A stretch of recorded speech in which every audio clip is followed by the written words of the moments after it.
যুক্তরাষ্ট্রের রণতরীগুলোকে ঘায়েল করার জন্যই কি সেই বিশেষ অস্ত্রটি বানিয়েছে ইরান? ঠিক কোন জায়গায় মোতায়েন আছে ইরানের নতুন অস্ত্রটি? পুনরায় যুদ্ধ শুরু হলে মার্কিনীদের কড়া জবাব দেওয়ার জন্য শতভাগ প্রস্তুতি নিয়েছে ইরানের সামরিক বাহিনী। আর যুক্তরাষ্ট্রের তীব্র চাপের মুখেও পারমাণবিক ও ক্ষেপণাস্ত্র কার্যক্রম সচল রাখার অবস্থানে অটল ইরানের সর্বোচ্চ ধর্মীয় নেতা আয়াতুল্লাহ মোস্তফা খামেনি। টালমাটাল এই পরিস্থিতিতে অবশ্য সামরিক শক্তি দেখিয়ে উত্তাপ ছড়ানোর পায়তারা এখনও চালিয়ে যাচ্ছেন মার্কিন প্রেসিডেন্ট ডোনাল্ড ট্রাম্প। এমনকি ইরানের বিরুদ্ধে আসন্ন যুদ্ধের প্রস্তুতির অংশ হিসেবে ইসরায়েলের কাছে নতুন করে অস্ত্রও পাঠিয়েছে যুক্তরাষ্ট্র। প্রশ্ন হলো, মধ্যপ্রাচ্যের এই অচলাবস্থা আর কতদিন চলবে?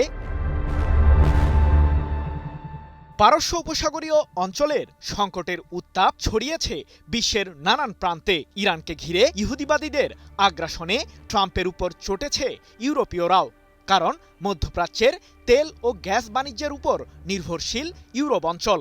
হরমুজ প্রণালীতে যুক্তরাষ্ট্রের নৌ অবরোধ ও ইরানের পাল্টা প্রতিরোধের কারণে স্থবির হয়ে পড়েছে সামুদ্রিক এই পথটির বাণিজ্যিক পরিস্থিতি। চরম ক্ষতির মুখেই রয়েছে যুক্তরাষ্ট্র। তবুও ইরানকে কেন্দ্র করে ইহুদিবাদীদের আগ্রাসন বন্ধ হচ্ছে না। ইরানের উপর যুক্তরাষ্ট্র ও ইসরায়েলের একপাক্ষিক এই আগ্রাসনে সরাসরি নাক গলিয়েছে রাশিয়া। সম্প্রতি রুশ প্রেসিডেন্ট ভ্লাদিমির পুতিনের সাথে সাক্ষাতে মস্কো ও তেহরানের সম্পর্ক আরও জোরদার করেছেন ইরানের পররাষ্ট্রমন্ত্রী আব্বাস আরাকচি। এমনকি ইহুদিবাদীদের যে কোনো আগ্রাসনের মুখে ইরানকে সব ধরনের সহযোগিতা দেওয়ারও আশ্বাস দিয়েছেন পুতিন। যদিও সাম্প্রতিক যুদ্ধে ইহুদিবাদীদের বিরুদ্ধে লড়তে ইরানকে সামরিকভাবে রাশিয়ার সহায়তা দেওয়ার অভিযোগ করেছে মার্কিন গোয়েন্দারা। বেগতিক এই পরিস্থিতির মাঝে মধ্যপ্রাচ্যে আরও বাহিনী মোতায়েন করেছে যুক্তরাষ্ট্র।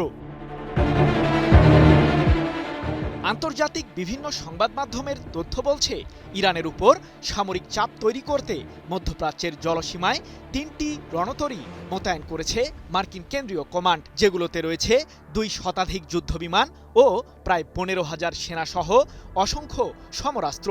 তবে কি অচিরেই ইরানে আক্রমণ চালাবে যুক্তরাষ্ট্র?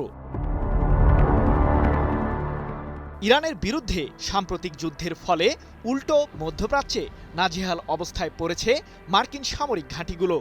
তেহরানের পাল্টা মিসাইল হামলার কারণে পারস্য উপসাগরীয় অঞ্চলে থাকা যুক্তরাষ্ট্রের কমপক্ষে 16টি সামরিক ঘাঁটির বেহাল দশা হয়েছে, যাকে ঘিরে অস্তিত্ব সংকটে পড়েছে মার্কিন সেনারা। অস্ত্রের অভাবে পড়েছে ইসরায়েলও। তবে সম্প্রতি ইহুদিবাদী দেশটির কাছে 6,500 টন ওজনের সমরাস্ত্র পাঠিয়েছে মার্কিন প্রশাসন। বিশ্লেষকদের ধারণা, ইরানের বিরুদ্ধে পুনরায় আক্রমণ চালাতে পূর্ব প্রস্তুতি নিচ্ছে ইসরায়েল ও যুক্তরাষ্ট্র। প্রশ্ন হলো, পুনরায় যুদ্ধ শুরু হলে ইরানের প্রতিরোধমূলক হামলার মাত্রা ঠিক কেমন হবে? যুদ্ধকে যে ভয় পায় না ইরান, তার প্রমাণ সম্প্রতি দিয়েছে দেশটির সশস্ত্র বাহিনী। হাজার হাজার রেঞ্জের মাঝে শত্রুপক্ষের সামরিক আস্তানাগুলোকে ঘায়েল করার জন্য মিসাইল আর আত্মঘাতী ড্রোনের বিশাল বহর প্রস্তুত রেখেছে তেহরান। তাই তো ইরানের সর্বোচ্চ ধর্মীয় নেতার জ্যেষ্ঠ উপদেষ্টা ও দেশটির সর্বোচ্চ প্রতিরক্ষা বাহিনী আইআরজিসির সাবেক প্রধান মেজর জেনারেল মোহসেন রেজাই হুঁশিয়ার করে বলেছেন, রণতরী দিয়ে হরমুজ প্রণালীতে উত্তাপ ছড়াচ্ছে যুক্তরাষ্ট্র, যা রীতিমতো জলদস্যুতা। তবে তাদের সেই রণতরীগুলোকে ডোবাতে এবং মার্কিন বাহিনীর কবর খুঁড়তে প্রস্তুত ইরানও। শীঘ্রই তেহরান থেকে জবাব পাবে মার্কিন সামরিক বাহিনী। আমি ভরসা রাখি হিরন স্মার্ট ওয়াটার পিউরিফায়ারে।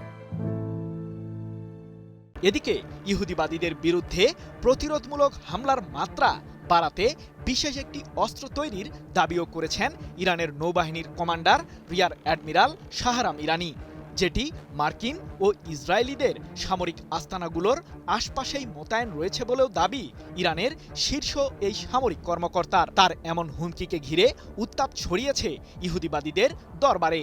তাই তো বিশ্লেষকরা বলছেন মার্কিন রণতরীগুলোকে ঘায়েলের হুমকি আর নতুন অস্ত্র তৈরির দাবির মাধ্যমে ইরান আসলে প্রমাণ করতে চাইছে মধ্যপ্রাচ্যের ভূরাজনীতি থেকে ইহুদিবাদীদের উৎখাত করার পরিকল্পনা করছে তেহরান।